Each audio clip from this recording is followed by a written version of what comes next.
এবার চলে আসব এক পঞ্চায়েত সদস্য। নিউ টাউন রাজারহাটের সংযোগকারী একটি রাস্তা ছিল 9 কিলোমিটার, হলো 3 কিলোমিটার। সেই রাস্তার নাম করে দিলেন মেয়ের নামে, আর ফুঁসে উঠলেন স্থানীয় বাসিন্দারা। আগে যে রাস্তার নাম ছিল সেই রাস্তার বোর্ড লাগিয়ে পঞ্চায়েত সদস্যের মেয়ের নামে রাস্তার বোর্ড খুলে ফেলে দিলেন। দেখুন,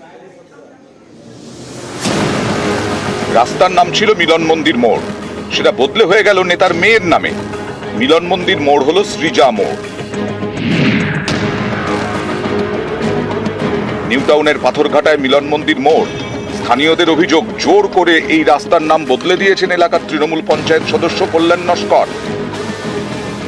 মেয়ে সৃজার নামে তিনি রাস্তার নাম রেখেছেন, বোর্ডও টাঙিয়ে দিয়েছেন।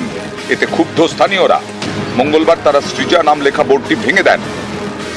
তার জায়গায় টাঙানো হয় রাস্তার পুরনো নামের বোর্ড। আমাদের এই মোড়টা হচ্ছে মিলন মন্দির মোড় বাস স্টপেজ। কদিন আগে একজন তার নিজের মেয়ের নামে মোড়টা করেছিল, সিজা মোড় বলে একটা ছিল। আমরা সেটা গ্রামবাসী কেউ চাইনি। মিলন মন্দির মোড় যেটা এস্টাবলিশ ছিল সেটাই আমরা করেছি। আমরা গ্রামবাসী মিলে সবাই মিলে তার উদ্বোধন আজকে করেছি। নিউ টাউনের ইকোস্পেস থেকে পাথরঘাটা আগে ছিল ঘুরপথ, 9 কিলোমিটার রাস্তা।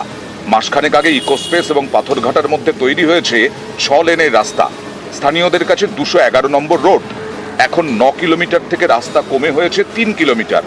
এতে স্থানীয়রা খুশি, কিন্তু বিপত্তি বাধে পাথরঘাটায় রাস্তার নতুন নাম নিয়ে। আগে ছিল মিলন মন্দির মোড়। স্থানীয়দের অভিযোগ, রাতারাতি সেই রাস্তার নাম বদলে দেন পাথরঘাটা পঞ্চায়েতের তৃণমূল সদস্য কল্যাণ নস্কর। নিজের মেয়ের নামে রাস্তার নাম রাখেন, মিলন মন্দির মোড় বদলে সৃজা মোড়। দীর্ঘদিন ছোটবেলা থেকে জানি এটা মিলন মন্দির মোড়।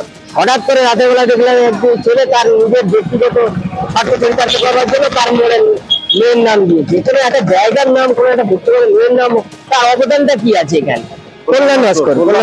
আমরা গ্রামবাসী বৃন্দ আমরা এটাকে সমর্থন করি না। চারদিকে অভিযোগের আঙুল। সেই কল্যাণ নস্করের বক্তব্য, এ বিষয়ে তিনি কোনো মন্তব্য করবেন না, যা বলার দলকে বলবেন।